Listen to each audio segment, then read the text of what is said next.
অষ্টম শ্রেণীর প্রিয় শিক্ষার্থী বন্ধুগণ, বৃত্তি পরীক্ষার প্রস্তুতি 2025-এর পরিমাপের অনুশীলনী 3-এর ক্ষেত্রফল এবং রাস্তা সম্পর্কিত এই ধরনের অঙ্ক খুবই গুরুত্বপূর্ণ। তাই এসো এই ধরনের অঙ্কের সমাধান কিভাবে করতে হয় তা শিখে নিই। আমি বোর্ডে একটি সমস্যা লিখেছি, সমস্যাটি প্রথমে পড়ে নিই। একটি আয়তাকার ক্ষেত্রে দৈর্ঘ্য 48 মিটার এবং প্রস্থ 32 মিটার 80 সেন্টিমিটার। ক্ষেত্রটির বাইরে চারদিকে 3 মিটার বিস্তৃত একটি রাস্তা আছে। রাস্তাটির ক্ষেত্রফল কত? অঙ্কটি সমাধান করার জন্য আগে লক্ষ্য রাখতে হবে যে এখানে কি আয়তাকার বলছে নাকি বর্গাকার বলছে। যদি আয়তাকার বলে থাকে তাহলে আয়তাকার চিত্র আমাদের এখানে আঁকতে হবে। আমরা আয়তাকার চিত্রটি অঙ্কন করি।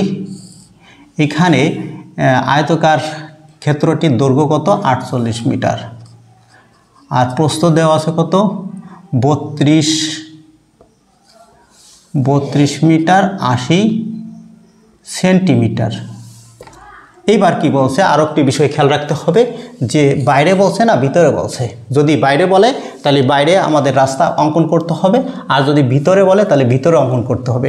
যেহেতু এই ক্ষেত্রে রাস্তাটি বাইরে অঙ্কন করার কথা বলছে তাই আমরা বাইরে অঙ্কন করব। সমানভাবে আমাদের রাস্তাটি চওড়া কত মিটার? এই জায়গায় দেওয়া আছে কত?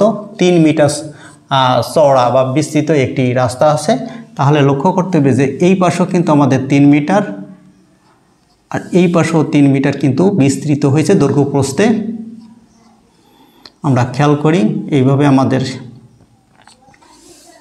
3 মিটার করে দৈর্ঘ্য প্রস্থ বেড়ে গেছে 3 মিটার, এই পাশেও 3 মিটার। এখানে মূলত হচ্ছে রাস্তা বাদে এই ভিতরে আছে ক্ষেত্রফল আর বাইরেটা রাস্তা সহ আছে ক্ষেত্রফল। এখন আমাদের কি করতে হবে? রাস্তা বাদে আয়তাকার ক্ষেত্রটির দৈর্ঘ্য আমাদের দেওয়া আছে 48 মিটার। রাস্তা বাদে আয়তাকার ক্ষেত্রটির প্রস্থ দেওয়া আছে কত? 32 মিটার 80 সেন্টিমিটার।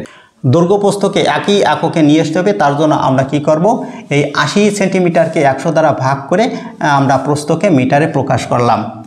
রাস্তা বাদে আয়তাকার ক্ষেত্রটির ক্ষেত্রফল কী হবে? দৈর্ঘ্য গুণ প্রস্থ গুণ করলে ক্ষেত্রফল বের হয়ে আসবে। দৈর্ঘ্য প্রস্থ গুণ করলে কত আছে? এখানে 1574.40 বর্গ মিটার। এরপরে রাস্তা সহ ক্ষেত্রটির দৈর্ঘ্য আছে কত? 48-এর সাথে এই যে উভয় পাশে দৈর্ঘ্য প্রস্থে 3 করে বৃদ্ধি পাচ্ছে, তাহলে দৈর্ঘ্যের সাথে 3 দুগুণ 6 মিটার বৃদ্ধি পেয়ে দৈর্ঘ্য দাঁড়াচ্ছে 54 মিটার। রাস্তা সহ আয়তাকার ক্ষেত্রটির প্রস্থ আছে কত? 32.80 সাথে এই যে 6 মিটার যোগ হলে আমাদের কত দাঁড়াচ্ছে? 38.80 মিটার। রাস্তা সহ আয়তাকার ক্ষেত্রটির ক্ষেত্রফল তাহলে কত আছে? দৈর্ঘ্য প্রস্থ গুণ করলে আমাদের ক্ষেত্রফল দ্বারা আছে 2095.20 বর্গ মিটার। এইবার রাস্তার ক্ষেত্রফল বের করতে হলে আমাদের রাস্তা সহ ক্ষেত্রফল থেকে রাস্তা বাদে ক্ষেত্রফল বাদ দিলে আমাদের রাস্তার ক্ষেত্রফল বেরিয়ে আসবে। আর পঞ্চম এবং অষ্টম শ্রেণীর বৃত্তি পরীক্ষার প্রস্তুতিমূলক এরূপ ভিডিও পাওয়ার জন্য আমার চ্যানেলটি সাবস্ক্রাইব করে পাশে থাকার অনুরোধ রইল। সবাইকে ধন্যবাদ।